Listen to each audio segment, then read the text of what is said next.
Hello and welcome to the Raw podcast brought to you by the Sunderland Echo. This is our first episode on Shots TV, which you can find on Freeview channel 276. Our guests for this episode are Chief Sunderland writer Phil Smith and former Sunderland player Stephen Elliott.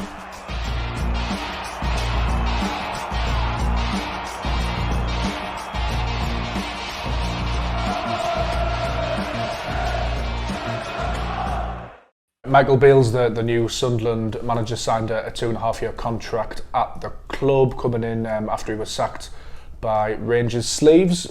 Just quickly, what was your initial thoughts on Tony Mowbray being sacked? Because we haven't actually spoken to you about that yet. I was a little bit surprised. Obviously, he'd gone through a bit of a rocky patch. You know what I mean? The fixtures hadn't been going great away from home, but when you look at a team that's not doing well, the first thing you look at is the players. Are they with the manager still? And it seemed to me that the players were still with Mowbray before he kind of got sacked. Obviously went down to Millwall, picked up a decent result, albeit not a fantastic performance, but the players were still with him.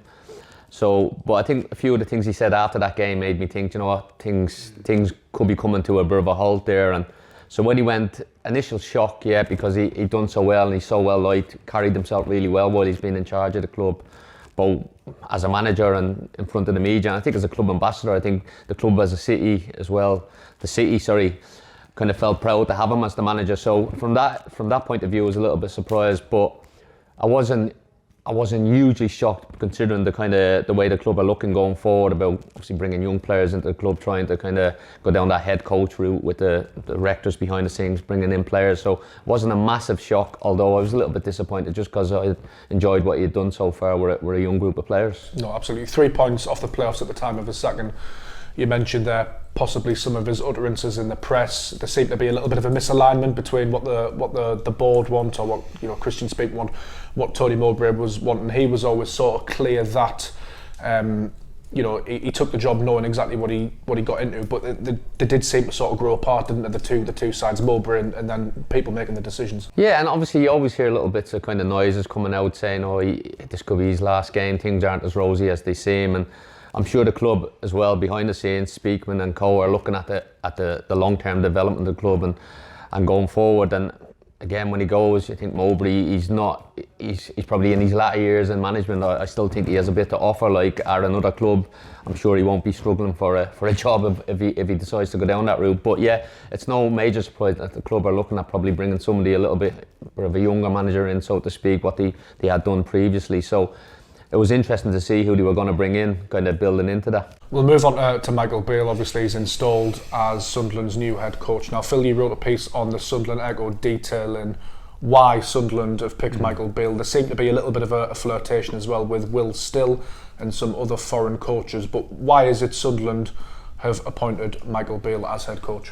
Yeah, well, I think it feeds into what Sleeves was saying in terms of, I think it's been obvious for a while that especially Kirill and then Christian, is someone who works for Kirill, if you like, has been after someone with that kind of elite coaching background rather than what we might say is a management background, which is obviously what Tony has got. And so it's not a huge surprise to me that they've gone for someone who has, inverted commas, a big reputation in the game for coaching, as someone who's been at Liverpool and Chelsea. I had expected that they would bring in a coach from abroad, maybe someone, I know Michael Beale does speak Spanish, but maybe a French-speaking coach, and some of the names that were being linked, it looked like they were going to go down that road. So I'm not convinced that Michael Beale was the first choice when they set out. I think what they maybe would have liked to have done was to go out and maybe poach someone from another club, maybe someone performing well abroad, and obviously Will Still would have been prime for that. Clearly they weren't able to do that, and I think that Beale's sort of coaching track record has got him the job, and it's going to be really, really interesting because, as Sleeve said there, Tony Mowbray was such a good communicator. The players really liked him. The staff behind the scenes really, really liked him. And I think that stuff's really important, especially when you manage a club of this size. And even if you're not a manager anymore and you're a head coach, I think having that respect to people and being a good communicator really helps set the mood around the club. And I think that's going to be a huge challenge for Michael Beale moving forward, because it's not just about what you do on the grass, how well you coach and how well you set the team up. You have got to manage the club, even if you only are the head coach. So I can see why they've done it, and I can understand why his coaching pedigree has tempted them. But I think he has got quite a tricky transition to manage now, because Tony communicated so well and was so popular. So I think it's going to be a really interesting sort of few months ahead. No, absolutely. And Sleeves, the elephant in the room perhaps that Phil has touched upon is that the fan reaction to Beale actually hasn't been overly positive. I think there's a lot of Sunderland fans are going to give him a chance because that's what Sunderland fans do, and rightly so. We ran a poll on the Echo. I think it got 1,500 votes, and the majority of those votes were that they were going to give him a chance. But I think only 3% said that they were actually happy with the appointment of Michael Beale. He does deserve, though, a fair crack of the whip. Oh, definitely. Listen, I think if any new manager comes into a football club, it's a clean slate, and again, like you say, he mightn't have been the Speakman's number one choice or the club's number one choice, and by the sounds of the fans aren't overly enthusiastic about him coming in, but at the same time, if he comes in and he gets a few results on the board, and there's obviously a big game coming up in the new year that I'm sure we'll speak about in time, if he can get kind of a couple of good results and going into that game full of confidence, then I'm sure the fans will start kind of appreciating his effort. So I think it's important that he is given that opportunity. I think on Beale, he's obviously gone in, like Phil has mentioned there, he's had some coaching experience at big clubs, Chelsea, Liverpool, in with Rangers, which is a massive club as well, up in Scotland. He was part of the staff when they kind of stopped Rangers winning the record title, 10 in a row. So he'll have experience of that pressure of a big club. Obviously things didn't go too well when he went back up to Rangers as manager. But yeah, I'm hoping that he's learned from that kind of process and take it from there. But I do think the fans need to give him a big chance because, again, I'm sure he wants to do well, first and foremost for himself. But I'm sure once he kind of steps foot into that stadium of light and feels the passion of the club, because I don't think you actually realise what it's like until you're kind of involved in the club, how important there is to the people up here. So I'm sure he will be given an opportunity. Sunderland fans genuinely are good. Once they get inside that ground, they're going to get behind the team and the new manager. And as I said, if he gets off to a good start, then I'm assuming all this kind of noise will be forgotten about. Yeah, he does need to get off to a good start, and obviously results matter in the business. Phil, sticking on the fan reaction quickly, a lot of Sunderland fans have sort of noted the theme around appointing head coaches, that Sunderland tend to move for out of work head coaches. They don't have to pay compensation. It's something fans are sort of latched on to, understandably so. What do you make of that sort of strategy, or is it even a deliberate strategy by Sunderland, or is this just the best man for the job? I think it's just circumstances more than anything. I mean, I understand it because this is the problem you've got from what the football club have done is you sack a manager, a head coach I should say, who's a few points off the playoffs, and everyone thinks, oh wow, the next guy who's going to come in is going to have to be this big name with this big reputation, because surely this means that we want to go for the top two, and being in just off six isn't good enough. But I'm not really sure that's what it was about. I think it was more about the fact that, as you know, Sleeves alluded to at the start, I think the relationships weren't great behind the scenes. And I think that obviously the club had a really clear way that they wanted the head coach to work, and Tony clearly didn't really fit that bill, and he didn't seem particularly comfortable with it either. So, you know, I think we've got to put it into context as well, that when Sunderland go out to hire a head coach, they're not going to have they're going to have a small amount of input on recruitment, but they're obviously not going to be making the big decisions. They want the new person to work with the existing coaching structures. There's not a huge amount of room to bring your own staff in. You know, realistically, you're looking for a certain kind of coach who's going to want to work in that environment. Yeah. You know, what we might define as the big name managers with big reputations, are they going to come in and work in that structure? They're probably not. So I think it's just a reflection really of the way that, and people will have their own opinions whether it's the right way to operate or the wrong way to operate. I think it's just the way Sunderland work now. It's completely changing the profile of the job, and I think that changes the kind of candidates that you're going to see going forward as a result. What's your view on that, Sleeves? Because I suppose it's twofold in a way, because you could look at it in a sense that Alex Neil, Tony Mowbray did very well for Sunderland up until a point, but then both showed signs of disgruntlement. The other way of looking at it is that actually Sunderland, under this way of doing things, this model, this structure, have actually progressed quite a bit from where they found the club in League One. Whether they can progress further under this sort of guise, I guess, is another matter. Yeah, I was thinking about it when they appointed Michael Beale, and I was thinking when he went up to Rangers as Steven Gerrard's assistant, I think that kind of suited him because obviously you had Steven Gerrard there, everybody knows who he is, massive figure in the game, and he was the kind of leader of Rangers there. He was the one that went and spoke with the media, he was the manager, and then you had Michael doing, I presume, most of the training, and from what I hear he took a lot of the training when they did win the title there, so it might suit him coming into Sunderland and having that kind of not having to worry about recruitment, because he didn't have to do that initially at Rangers when Steven Gerrard was there. Obviously when he went back up to Rangers as the actual head coach stroke manager, he was probably in charge of bringing in the players and kind of going and speaking to the media, and it probably didn't go quite as well, so I'm hoping he learned from that. but there'll be an element of kind of, as the assistant manager Stephen Gerrard at Rangers initially, when he comes in at Sunderland, where he's kind of not massively involved in who comes in, but he's given the training ground to kind of get the process on the pitch right, and it may work well. And going back to why we're appointing managers and head coaches that are out of work, I'm sure Michael Beale is looking at it and thinking, do you know what, I want to get back in as soon as possible. And to go from Rangers as well, he's probably looking around thinking, there's not many kind of clubs around that are going to match that kind of passion and that intensity and people that like a bit of pressure to get results. So he's coming in at Sunderland, so he's probably going to embrace it. And again, for me, it's an interesting. The more I think about it, it makes a little bit more sense. So I'm for giving him a chance, because you're only as good as what you show. And there's no point in us kind of, well, we'll always debate as football fans, as football people, we always debate whether it's a good decision or a bad decision, but the proof will be in time, won't it? And when we see how things develop on the pitch. And listen, he's been on the grass this week with the players, and I'm sure they're getting a kind of fair idea how he works. Like Phil mentioned there, the coaching staff are all the same, so there won't be massive differences in the club, and I'm excited to see how it goes, albeit interested and a little bit weary because it's Sunderland, isn't it?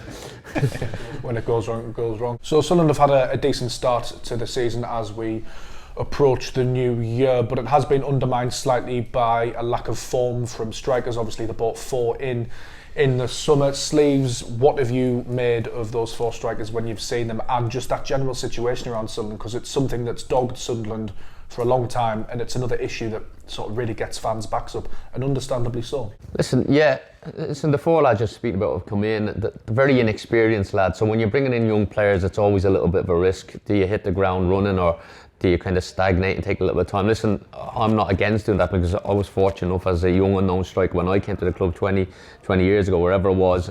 People are probably saying about me, oh, don't know this guy, we're always looking if I did okay, but it hasn't quite happened for the young strikers now at the moment. So I think the club have got to look at that situation in January, and if there is there's no point in bringing somebody in that isn't going to improve the squad, but if there is a centre forward there available that wants to come to the club, and I'm sure there'll be some out there, but you might have to pay a little bit more money than your average player to come in, I think they'll definitely help the rest of the team, because listen, Sunderland play some great football even without forwards. It's exciting to watch. We have some really good footballers, Clarke, Roberts, Neil, really good young players that are enjoying playing for Sunderland. But I think what's been lacking for me, especially in some of the away games, somebody just to stretch the team, that kind of focal point, that little threat in behind, which might create a little bit more space for Clarke, Roberts, etc. Pritchard. It's because at the moment it's a bit predictable how Sunderland are playing, and it's as teams kind of realise that they know how to set up against Sunderland, and it's probably why we've not seen as many positive results. So it'll be an interesting few weeks. I'm sure Michael Beale will have his own ideas how he can kind of get the best out of the current squad, but I do think I would like to see somebody brought in. Obviously Bellingham has had to go up there as well. I think out of all the strikers on Bellingham, I think the team looks a little bit better when he plays up through the middle, albeit he's not an actual forward, but he seems to have that presence and aura about him, which also is important. So yeah, I think that's a big one to bring a centre forward in. And listen, we've been saying this for a long time, but I think that'll be a huge addition if we can get somebody into the club in the window. Well, that's what Sunderland need. They need somebody to stretch defences, and they probably need a bit of experience, somebody who can score goals regularly.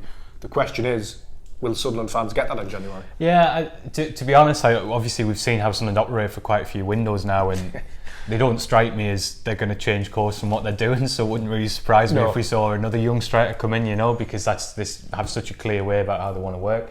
I think for me it's an interesting one, because with Louis Hamia and Mayenda, I sort of get it. I can see that they've got a lot of potential. They're very raw, but fair enough, they're going to be here for a long time. They signed long-term contracts, so you can work with them. I think obviously Rusyn, clearly there's been some issues with the language, which you can understand. He's adapting to a new environment, but I think, and this has not been critical of the lad, but Burstow's the one, he's only here for a season. If you bring in a player on loan from a Premier League club, he's the one really who should be the most ready to hit the ground running. Yeah, I think that just needs makes to be contributing. Yeah, the idea was for him to contribute. I think so, and I think he obviously has struggled, and I think that's maybe the biggest issue, because he's the one who was brought in to make an impact here and now, and he hasn't been able to do it. And I think that's a big question for Sunderland, because one thing, you don't want 6 or 7 strikers in the squad, do you? Because you're going to be left with a lot of unhappy players. So with Burstow, the question is does he continue for the rest of the season, or do you say, do you know what, it's no good for you sitting on the bench, not getting any football? Do we sort of just shake hands here and you go back to Chelsea, maybe go somewhere else, and we'll look to use that space in the squad and those funds to try and bring someone else in maybe who can impact the team a bit more. Like I say, he's a young lad, he's not played loads of football, so I have a lot of sympathy with him, but I think when you bring in a loanee from a Premier League club like we did with Amad last year, you know, they're the player who you're looking to make a really quick impact, and for whatever reason, whether it's tactics or whether it's whatever, it just hasn't quite happened yet. What's that like, Sleeves, though, coming through? Because obviously you came through pretty young at Manchester City and Sunderland. You're getting in the first team. You know, we as pundits and fans, you know, we expect results and we judge performances. But how hard is it as a young player breaking through a big club like Sunderland, trying to get some traction, trying to get some goals? You know, how hard is it to adapt to that? Yeah, it's difficult, especially like Bairstow as well, coming from Chelsea to Sunderland as well. It's crazy. It's like sliding door moments. You know, if you play in the first couple of games, you get a couple of goals, and all of a sudden you're on the front foot, and you think, oh, I've arrived, and all of a sudden that doesn't happen. Game goes by, comes out of the team, sporadic appearances here and there. You start thinking maybe this isn't the right fit, because mentally you're not. You're strong as a young player, but you're not as kind of mentally kind of viable and as experienced to kind of deal with them kind of that side of the game, because academy football doesn't kind of build you for that. I know Phil mentioned Amad Diallo. I think that's a little bit different. Like I think they paid 30 million for him, did he, Man United? So you're bringing in a 30 million pound player that probably, do you know what I mean? Straight away you know what you're going to get. And even him, he took a little bit of time to get going when he came in too. But listen, what we would give to get him back in red and white in January, because he was I think that's a big. We haven't even mentioned him. I think he's been a huge miss this season, like, because again he was just a catalyst, wasn't he? He got people off their seats, and I think he created a buzz on the pitch, and other players kind of grew with that as well. So again, that's why I think in January it's important that the club bring an attacking player in that can kind of lift the place and give that little bit, something a little bit different. And because if you look at the league table, it's very tight. It's all to play for still. Obviously, the two teams kind of leading the charge at the top of the table are pulling away a little bit, but below that, kind of, you got a good run in the new year. There's every chance you can go and kind of go up. Look at Luton Town last year, who obviously knocked Sunderland out in the playoffs. They went in that good run, good organised unit, and they end up getting promoted against all the odds. So yeah, it's all to play for this year. And that's the beauty of Michael Beale coming in. He's coming into a club that has a really good chance. Sometimes when you come in as a manager, coming into a struggling club where you're kind of having to lift players up, I think the club is still in a good position, so he won't have that problem. So it's whether he can add to whatever's being done. It'll be great. So yeah, it's just, yeah, I think that a little bit, maybe an experienced player as well, because the squad is so young. Just, I was thinking Norwich even at the start of the season when they brought Ashley Barnes. I thought that was a clever signing by Norwich, you know, to bring somebody in like that know-how in the division, played in the division for a long time, a couple of promotions under his belt, and he's done well for Norwich. I know he picked up an injury and he missed a couple of months, but he's back playing now, and it's no coincidence that Norwich is starting to pick up a few results again, you know. So somebody maybe of that kind of mantra if available, but again, they're hard to come by, these players, and if they are, a lot of clubs are in the mix for them. Yeah, I think it's worth mentioning that you know, Sunderland have performed reasonably well this season. They're sort of sixth. So Michael Beale, as Sleeves mentioned, is coming into a good squad who are well coached. It's crazy to think, Phil, that at one point last season, Sunderland had Ella Sims, Ross Stewart and Amad Diallo. We've touched upon Amad Diallo there. What are the chances of him coming back in January? It seems to me like a bit of a long shot. There's a lot of things to be decided, a lot of reports and a lot of noise. Could it happen? I think it could happen. I think theoretically it could happen. I know that Sunderland were very interested in trying to do it in the summer, and they even offered for Amad to sort of do the end of his rehab and then play 7 or 8 games, you know, before the new year to get fit, and then let Man United decide what they want to do from there.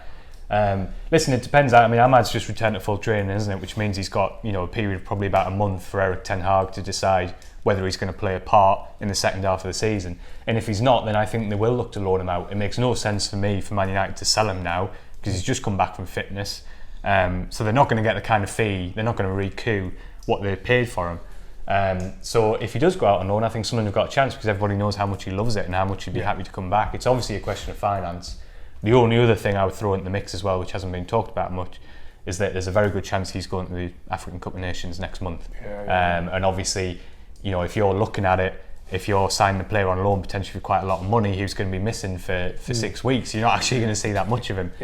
But of course that could work in Sunderland's favour, because maybe some of the other clubs who are interested in him are looking at it thinking, well, actually we'll go for someone who's going to be free from day one, and then Sunderland might think, well, let's just get him in. If he plays 10 games, he could get us up. Me personally, I'd give up them 6 weeks if the guarantee even like 75% of what he showed last season, because again towards the end of last year he was phenomenal and unplayable, and again, like I mentioned, he was just the catalyst of the team to the results to that playoff run.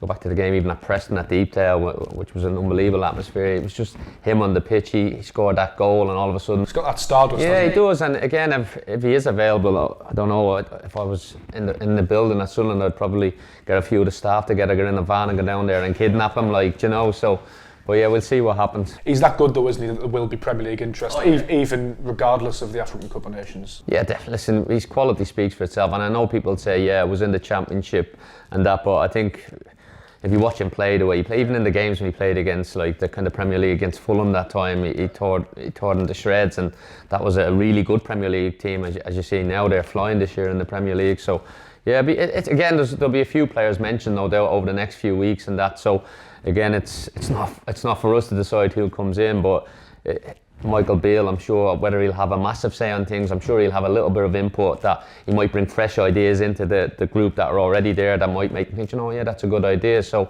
from that extent as well, it's a good appointment. Jack Clarke has been on fire for Sunderland this season, by far and away Sunderland's top goal scorer, winning penalties left, right and centre and dispatching them. Phil, what is his contract situation? What is the situation heading into January? Obviously there was bids from Burnley last summer. What can we expect basically? Yeah, I think it depends on whether anyone's willing to pay a huge fee from in this window. I think Jack's got 2.5 years left on his contract, so at the moment there's no pressure for Sunderland to sell. I think they know how damaging it would be to this team, because I think they are quite reliant on him at the moment. So I don't think there's a willingness to sell him.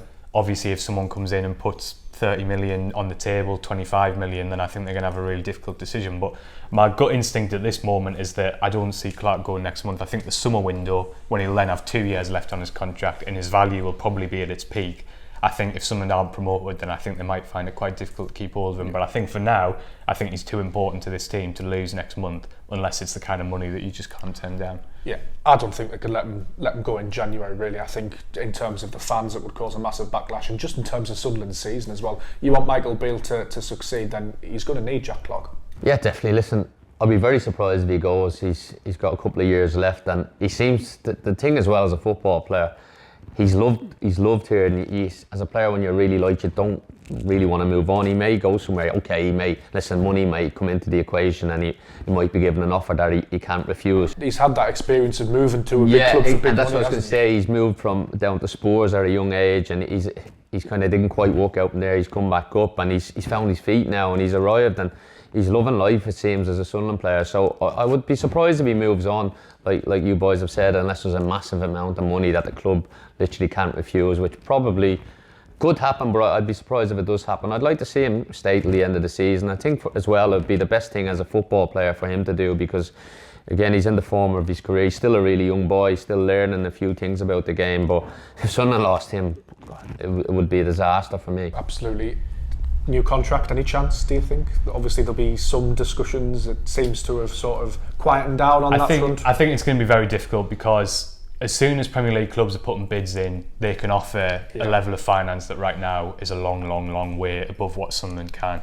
So if I'm being brutally honest, I'm not sure what the incentive is with 2.5 years still on his deal for Clarke to sort of commit when, you know, the kind of bids that could be on the table in whether it's next month or 6 months down the line. Never say never, but I think that's going to be really tricky unless Sunderland manage to get promoted this season, and then it might be a different conversation. Yeah, we'll move on from transfers. There's a little old game happening on January 6th in the FA Cup at the Stadium of Light. Sunderland Newcastle, first time in a long time. Sleeves, what was your initial reaction when you saw that draw? Yeah, I actually wasn't watching the draw live. My son came out, he's obviously a Sunderland fan, he came out and we've seen the draw. I was like, no, you got Newcastle. So I was like, probably, it's one of them you're kind of thinking, wow, isn't it, a little bit? Because the fact that it's been so long, what's it, 7 years? Is it 7 years since 7? Yeah, so it's crazy to think that it's been so long, and you look where Sunderland look where the two clubs have gone since the last derby game, and it's going to bring them all back together in kind of two different worlds and that. So take obviously where Newcastle are in the Premier League, obviously not going through a great run at the minute, but they've Champions League football, where Sunderland, they've been in the dolls of League One and struggling to back into the Championship now. I don't think anybody expects Sunderland to go and win the game, but I just think for the North East as well, it's a great fixture. It's great to have the derby back, and I'm sure everybody's looking forward to watching it. It's going to be an interesting kind of watch. You would expect Sunderland to have to stay in the game if they've got any chance of like kind of. I know it's an obvious thing to say, but what I mean by that is kind of like just kind of be dogged and make it uncomfortable for Newcastle, and you just never know in a cup game. There's a lot of noise around the game, as you'd expect, Phil. A lot of it off the pitch. Newcastle have been handed a 6,000 allocation for the game. That means some season ticket holders will be displaced at the Stadium of Light because Newcastle fans will have a section of the North Lower Stand as well. This all came about after meetings between Newcastle Sunderland Safety Advisory Board, which would be the police, fire service, ambulance, all of that sort of stuff. What have you made of that allocation? For me, it seems a bit nuts. Obviously, it's going to be done in a bubble as well, so there's going to be 70, 80 coaches of Newcastle fans coming into Sunderland on the day. That sounds to me like a logistical nightmare. Sunderland fans clearly annoyed by this, and understandably so. For me, not a great look at the moment. I'm not sure where the blame lies, and we possibly won't know because we weren't in these meetings ourselves. But it just seems like madness to me. Yeah, I think that with the starting point is that I don't think you're ever going to make everybody happy when you have these kind of decisions to make. And I think we have seen other cup games where fans have been moved in home ends because obviously the rules are different, and if you can, you have to try and give up to 15%. But I think the fact that there's been so little dialogue with supporters from the start, I think it just makes especially Sunderland fans feel like they haven't really been put first, and I think that's where the big problem is. And that's, you're going into potentially your biggest game of the season with Sunderland fans already really disappointed with how they feel they've been treated and they feel like they haven't been consulted and listened to.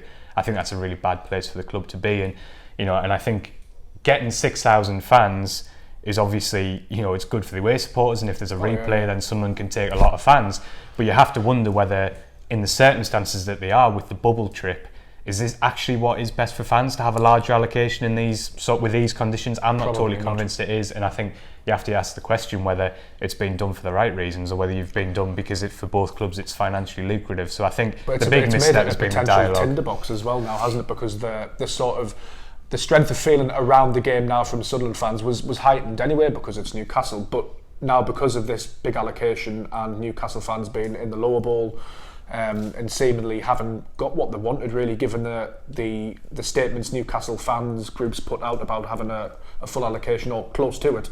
It sort of heightens that tension now. For me anyway. I think there's a lot of bridges for Sunderland to build because I don't think they've communicated or sort of consulted with the fans anywhere near well enough on this, and I think it's left fans feeling pretty disillusioned. And when it's your biggest game of the season and you know that it means so much to your supporters, I think that's really poor. So I think there's a lot of work to be done in the weeks ahead because I don't think it's been great, to be fair. No, absolutely. Sleeves though, what are these games like to play in scoring? Because for me as a fan, I've attended me fair share of derbies, and they're always just nuts from the beginning of the day to the end of the day. It's always crazy. What's it like to be inside that atmosphere and the pressure?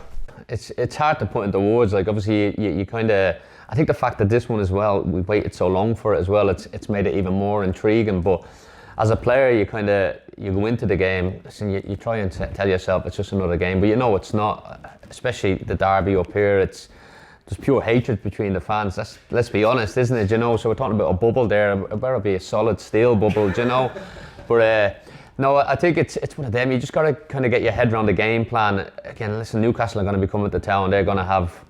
Listen, let's be honest, they've got much better calibre of player at the moment. They've got a Champions League squad, whereas Sunderland have a Championship squad. So let's kind of not get away from that. But at the same time, football's all about styles. If you can kind of frustrate, like I mentioned previously, if you can frustrate this Newcastle team, then the Sunderland lads will be thinking, can I be the hero today? Can I go and get that winning goal, or I don't know, take it to a replay? I don't know. And these are the things that goes through your head as a player. You want to kind of affect these derby games.